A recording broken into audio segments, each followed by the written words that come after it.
Yo les refs, c'est Néaz, on se retrouve aujourd'hui pour une toute nouvelle vidéo et un nouveau concept qui j'espère va vous plaire, c'est comment jouer vos légendes préférées comme un Predator. Et en l'occurrence, à l'occasion de son Heirloom qui est sorti récemment, on va commencer par Seer. Cette vidéo a pour but d'être le plus clair possible et d'être accessible à tous les niveaux de jeu et d'aller droit au but pour pas que la vidéo soit trop longue. Je vais rapidement vous présenter toutes les étapes de la vidéo comme vous pouvez le voir à l'écran et on va directement attaquer. On va commencer par présenter ses capacités et on va justement regarder comment maîtriser au mieux chacune d'entre elles. Donc le passif, l'actif et l'ultimate. En vous montrant bien évidemment les différents tips à avoir.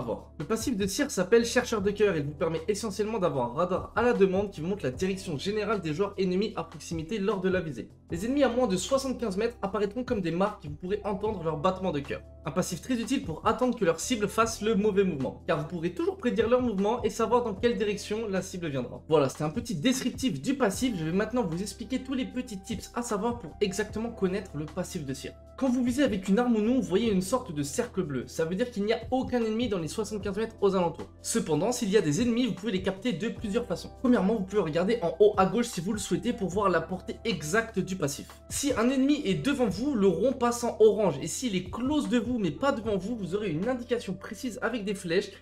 S'il y a plusieurs ennemis, donc il y aura donc plusieurs flèches. A noter que quand les ennemis sont assez loin, on peut quand même les capter mais de façon beaucoup plus subtile. Le rond reste bleu mais il y a des petits signes qui apparaissent à l'intérieur. Et vous pouvez de temps en temps également voir des flèches bleues sur les côtés comme vous pouvez le voir sur la vidéo que vous voyez actuellement. Maintenant reste à savoir c'est comment être le plus optimal possible avec le passif. Bah écoutez, je vais vous donner 2-3 petites astuces. Pour commencer, il va falloir que ce soit vous qui dirigez votre équipe et que vous passiez devant. Pourquoi? Car si vous vous faites surprendre par une équipe qui arrive en face de vous, vous êtes le premier averti et vous pouvez donc avertir votre équipe. Attention, quand je dis passer devant, c'est hors fight, pendant vos rotations et pas nécessairement pendant un fight. Le meilleur moyen pour être efficace et se déplacer de façon optimale, c'est simplement de respecter ça. C'est-à-dire slide, jump, petit droite gauche, courir, slide, jump, petit droite gauche, courir, etc. etc. comme vous voyez sur la vidéo devant vous. Dernier petit tip, si vous avez un fight, vous pouvez baisser volontairement votre viseur vers le bas pour ne pas les avoir dans votre viseur et ainsi avoir les flèches devant vous. Ça sert tout simplement à savoir combien il y a d'ennemis devant vous. S'il y a une flèche, un ennemi, deux flèches, deux ennemis, trois flèches, trois ennemis. Attention, cependant, ça peut arriver de voir que une ou deux flèches, ça veut dire que soit les ennemis sont très collés, soit que le last n'est simplement pas à côté d'eux, donc faites attention à ça. On va maintenant passer aux tactiques de Seer. Capter ces tactiques, centre d'attention, Seer déploie des micro-ondes qui émettent une onde de choc à retardement. Cette onde qui peut traverser les murs, interrompt les actions adverses et révèle vos ennemis. 75 mètres de portée, temps de recharge 30 secondes.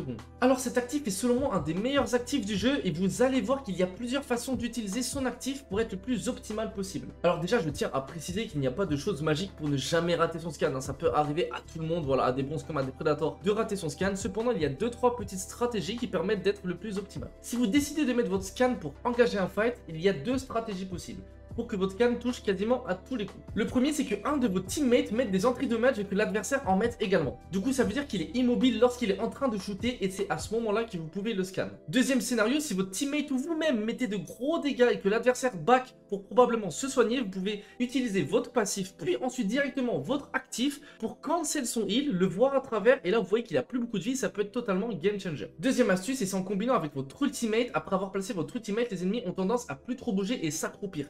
Et c'est à ce moment-là que vous pouvez utiliser votre tactique pour les révéler. Troisième chose, c'est très important à savoir, mais si pour X ou Y raison vous avez votre tactique de disponible dans une situation de 2 contre 2, surtout utilisez votre tactique pour cancel dès que vous entendez la raise. Et pas pour tenter de prendre une information, c'est très important. Votre tactique peut être totalement game changer dans ce genre de situation. Quatrième chose à savoir, je vais vous faire un petit résumé, mais si je dois dire une phrase qui doit rester dans votre tête pour au mieux utiliser le tactique de Seer, c'est tout simplement entry de match cancel. Entry de match cancel. Voilà, globalement vous allez devoir mettre des entries de match puis ensuite cancel. Après bien sûr, à vous d'adapter le scan dans plusieurs situations. Il y a des situations où il faut le scan d'entrée de jeu, mais généralement voilà, il y a mieux à faire. Justement, comme je viens de le dire, les situations où vous devez scan d'entrée de jeu, quand il n'y a pas d'entrée de match, etc., c'est en règle générale quand vous ne savez pas trop quoi faire et quand vous vous retrouvez bloqué. Donc voilà, peut-être utiliser son scan d'entrée de jeu, voilà, l'utiliser quand on se retrouve bloqué ou quand on a vraiment besoin de prendre une information qui est importante.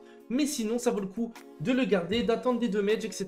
pour pouvoir le placer un petit peu plus tard dans le fight. Et ensuite, on va passer à la capacité ultime qui est exposition. Vous activez une sphère de micro-ondes qui révèle dans sa zone de couverture la position des adversaires en train de courir ou d'utiliser leurs armes à feu. Et franchement, vous ne vous rendez pas compte, mais j'ai vu énormément d'erreurs à bas elo avec l'ultimate l'ultimate de Seer sur son placement et quand le placer, alors que quand vous regardez des streams, je suis sûr que vous dites que c'est super simple. On va commencer par quand utiliser l'ultimate de Seer. J'ai vu beaucoup de personnes le mettre dans de mauvais timing ou complètement en open sans s'en rendre compte et probablement vous-même sans le savoir, mais avec les exemples que je vais vous montrer, vous devriez globalement bien comprendre ce que je vais vous expliquer. On va commencer par le third party. Pour commencer, j'ai vu beaucoup de personnes le mettre à la moindre occasion quand vous tentez de third party ou alors quand vous avez un avantage numérique, quand vous êtes en 3v2 ou en 3v1. Personnellement, je vous conseille de garder votre ultimate et de ne pas l'utiliser au cas où une team supplémentaire devrait arriver. Car dans ce genre de situation, ça peut clairement sauver votre équipe d'avoir un ultimate Seer sous la main. Et on va justement voir les deux façons d'utiliser son ultimate Seer, la première de façon défensive et la deuxième de façon agressive. Pour la première de façon défensive, il y a deux scénarios.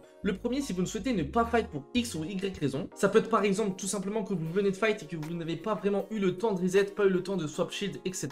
Et bien là, tout simplement, le mieux c'est que si vous venez de terminer un fight et que vous n'avez pas totalement reset, le mieux c'est de simplement, dès que vous entendez des gens arriver, mettre votre Seer ult instantanément pour les forcer à back et faire en sorte qu'ils ne veulent pas jouer le fight. Du coup, si vous avez un peu de chance et que les ennemis voilà, sont pas trop chauds de fight dans un Seer ultimate, vous avez soit le choix de reset puis fight, soit peut-être le choix de live. Attention à prendre en compte que si vous attendez de reset et que les ennemis en face décident de ne pas fight, ça veut dire que le fight va prendre du temps et que vous risquez de vous faire third party juste après. Pour la deuxième de façon défensive, c'est quand vous faites agresser mais que vous voulez cette fois-ci fight.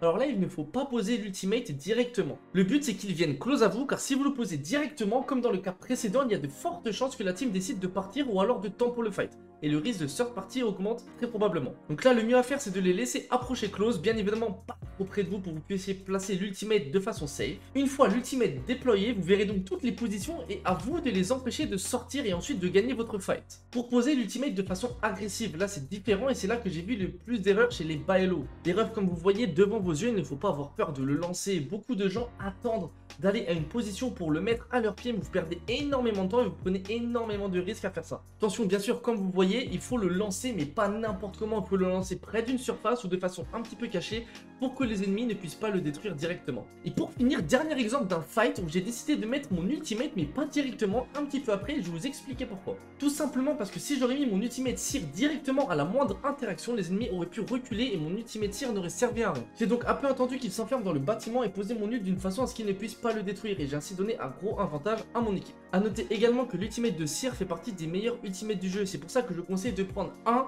voire deux accélérants d'ultimate car il est extrêmement important en fight. Donc voilà pour les capacités, on va maintenant passer aux armes qui selon moi sont le plus optimales pour Seer à l'heure actuelle. En armes, je veux dire le combo classique qui est valable pour toutes les légendes, ça va être 301k. Cependant, vous avez sous les yeux d'autres combos qui peuvent être alternatifs et très intéressants avec Seer. Petite précision, mais je trouve que c'est plutôt original et qui va bien avec Seer, la sentinelle, car chargée elle met une pression insane et à l'aide de votre passif, vous pouvez facilement pré-shot les ennemis et ainsi prendre un gros avantage. Je vais avoir tendance à déconseiller peut-être les fusils à pompe parce que quand vous utilisez Seer, c'est pas un personnage avec lequel vous avez énormément de mobilité et vous devez en général pas vraiment créer de situation avec un pompe. Après attention, ça reste jouable, il n'y a pas de souci là-dessus. En soi, toutes les armes sont jouables. On va ensuite passer en composition. Donc quel compo Seer est-il le plus jouable? Alors pour être honnête, Seer est totalement jouable partout. Il s'adapte vraiment à tout type de gameplay, que ce soit en compétition ou en ranked. Vous pouvez très bien jouer Seer avec du Valk ou du Wattson ou alors du Octane ou du Pathfinder. Je vais vous mettre 4 petits exemples de compos qui peuvent être jouables avec Seer en ranked à l'heure actuelle, mais sans trop les détailler car je dis ça, je dis rien. Je compte faire également quelques séries de vidéos sur les compositions les plus optimales en ranked. Alors comme vous pouvez le voir, il y a beaucoup de compos avec Horizon et vous avez raison parce que en gros pour résumer, la méta c'est Seer Horizon plus n'importe quelle autre légende et ça passe. Bon, je troll un petit peu mais c'est vrai que c'est actuellement les deux légendes les plus méta en ranked. Du coup vous avez globalement le tout et je vous ai dit les principaux tips vraiment voilà. Je vous ai dit vraiment des bons tips pour jouer Seer comme un Predator. Pour finir la vidéo, Seer est une légende extrêmement complète en termes d'informations et s'adapte parfaitement à tout type de compo, agressive comme défensive. Et fait actuellement partie des légendes les plus optimales pour la ranked et la compétition, de par son utilité pour prendre des informations, mais également parce que c'est une des légendes qu'on a le moins envie de fight, dû à la pression de ses capacités qui ne sont pas négligeables. J'espère que cette vidéo sur comment jouer Seer comme un Predator vous a plu. N'hésitez pas à me faire vos retours en commentaire et dites-moi quelle légende vous aimeriez que j'analyse. Je vous laisse me dire ça en commentaire. N'hésitez pas à vous abonner, à mettre un petit j'aime et je vous fais la bise.